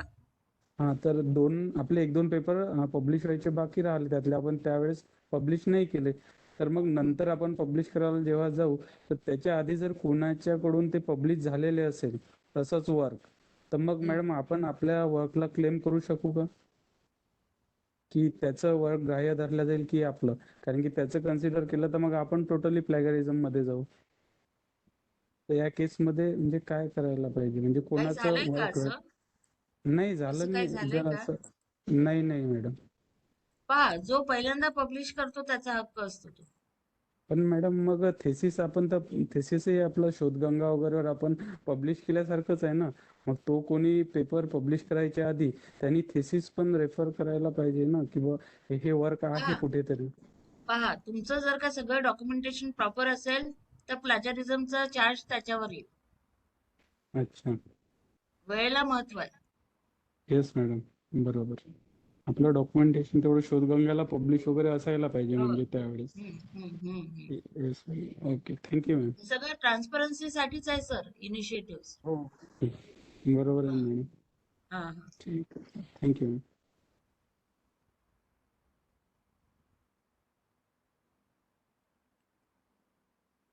आयडिया क्लिअर झाली? Yes madam yes. Hello madam, अगर सपोज अपन ने कोई बुक पब्लिश करना है और हाँ। बुक को अपन ने रेफर किया है मिनिस्ट्री ऑफ ब्रॉडकास्टिंग का जो पब्लिकेशन होता है उनके एनुअल रिपोर्ट, और उसमें बहुत सारे फोटोग्राफ्स भी अपन ने लिए हुए हैं हाँ। उसके, तो फिर मुझे उनसे उनका कॉपीराइट में आता है वो सारी चीज़ें, हाँ। तो फिर मुझे उनसे परमिशन लेना पड़ेगा कि मैं जो बुक लिख रहा हूँ उसी बुक में अपन साइटेशन डाल दे, उनका रेफरेंस डाल दे वो बुक का, तो चल जाएगा क्या? देखिए सर, अगर कॉपीराइटेड है और वो भी गवर्नमेंट का है तो हम्म उसमें से आप केवल जैसे सेंसस रिपोर्ट है, जैसे मोदी जी कहते हैं कि भारत देश जवान है, उसको आपको प्रूव हम्म करना है, तो आप यंग का डेफिनेशन पहले ये करेंगे कि 18 से लेके 35 तक यंग है, फिर आप सेंसस रिपोर्ट को फॉलो करेंगे कितना पॉपुलेशन उसमें आता है, तो वहां से आप आंकड़े ले रहे हो, तो आंकड़े लेने के लिए कोई प्रॉब्लम नहीं है, आप वहां पे रेफरेंस दे सकते हो। लेकिन if you are taking the images also, you are taking the tables also, तो इस केस में एक परमिशन लेना आवश्यक है, क्योंकि वो हम्म, कॉपीराइटेड डॉक्यूमेंट है गवर्नमेंट का। हाँ जी। हाँ। ठीक। तो मैडम उसके परमिशन के लिए अपन मेल कर दे तो चलेगा कि उनका फिर हाँ, वेट करें? मेल कर दीजिए और परस्यू कीजिए और उनको कहिए कि आपका उद्देश्य जो है वो कंटेंट क्रिएशन है, आपका उद्देश्य ये नहीं कि पैसा कमाना है, and we अच्छा। are giving proper attribution to it, and I'll always follow the criteria of brevity, बहुत ज्यादा भी पोर्शंस मत लीजिए उसमें से। और मैडम दूसरा है कि इसका जैसे अपन ने बुक पब्लिश कर दिया, तो हाँ। पब्लिश करने के बाद वो पब्लिशर को कॉपीराइट की अथॉरिटी देने का चाहिए कि अपन ने अपने पास ही रखना चाहिए उसकी कॉपीराइट अथॉरिटी? आप अपने पास में भी रख सकते हो, उसको मार्केटिंग के लिए दो। अच्छा। हम्म। हाँ जी। देखिए ठीक। क्या होता है, हम जब हम्म बुक पब्लिश करने जाते हैं ना, पब्लिशर अपने को एक एग्रीमेंट देता है, यहाँ साइन करो, यहाँ साइन करो, यहाँ साइन करो, हम्म और इतना बड़ा एग्रीमेंट हम बिना पढ़े साइन करते हैं। हम्म, दिस इज फैक्ट एक्चुअली, आप मानेंगे इस चीज को। हाँ जी वैसा ही पूरा होता है। हम्म, पूरा फॉर्म कोई ढंग से पढ़ता ही नहीं, हम्म इसलिए वो सब चीजें हम अपने हाथ से दे देते पब्लिशर के पास में। बाकी के राइट्स आप रख सकते हो ना एज एन ऑथर, उसको मार्केटिंग के लिए दे दो। हाँ जी। हाँ, ठीक। आप रख सकते ओके हो कॉपीराइट, ओके। आप का ऑथर का कॉपीराइट हो सकता है। Thank you madam.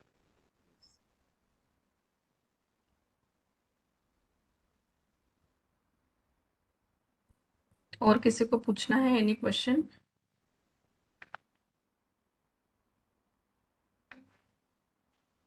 Okay madam थांबायचं इथे. हो हो। Okay so I now request doctor Manisha Pandey madam to kindly propose vote of thanks. Doctor Mangala Hirwade madam ने आज के सेशन में हमें सबसे पहले बताया है कि ethical issues in research publication. अगर हमें कोई भी रिसर्च पेपर पब्लिश करना है तो वो ओरिजिनल होना चाहिए, उसमें पारदर्शिता भी होनी चाहिए और एक्नॉलेजमेंट भी लिखना जरूरी है।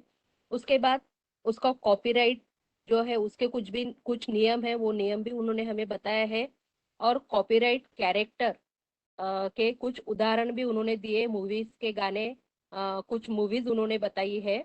उसके बाद अगर आप कॉपीराइट करते हो तो अगर उसके बारे में आपने बताया नहीं है तो उसके लिए पनिशमेंट भी है, ये भी उन्होंने बताया है। और उसके बाद सबसे मेन टॉपिक है अपना प्लेजरिज्म का। तो प्लेजरिज्म क्या है ये बताया है कि किसी के भी काम को अगर अपन अपने नाम से छपवाते हैं हो गया प्लेजरिज्म। तो इसके लिए अगर आप रेफरेंस नहीं देते हो, परमिशन नहीं लेते हो और छुपाते हो तो हो गया प्लेजरिज्म। तो इस प्लेजरिज्म के भी कुछ टाइप्स उन्होंने बताया कि जैसे कि वैसे कॉपी करना या पैच वर्क या पैराग्राफ या सेल्फ प्लेजरिज्म, इसको यूजीसी ने टेक्स्ट रिसाइकलिंग भी कहा है। और अगर आप प्लेजरिज्म करते हो, किसी को कॉपी करते हो, कुछ भी करते हो, तो कॉपी तो करना ही नहीं है, लेकिन थोड़ा बहुत अगर कुछ भी लेते हो तो साइटेशन देना बहुत जरूरी है। तो इस प्रकार से मैडम ने आज हमें प्लेजरिज्म के बारे में बहुत अच्छे से इंफॉर्मेशन दी है। तो यूजीसी एचआरडीसी की तरफ से मैं उनके आभार व्यक्त करती हूँ, और प्रीति मैडम के भी आभार व्यक्त करती हूँ, और सभी पार्टिसिपेंट्स के भी आभार व्यक्त करती हूँ कि उन्होंने शांति से यह सेशन सुना है। Thank you madam. Thank you doctor Hirwat madam, thank you Manisha ma'am. Thank you.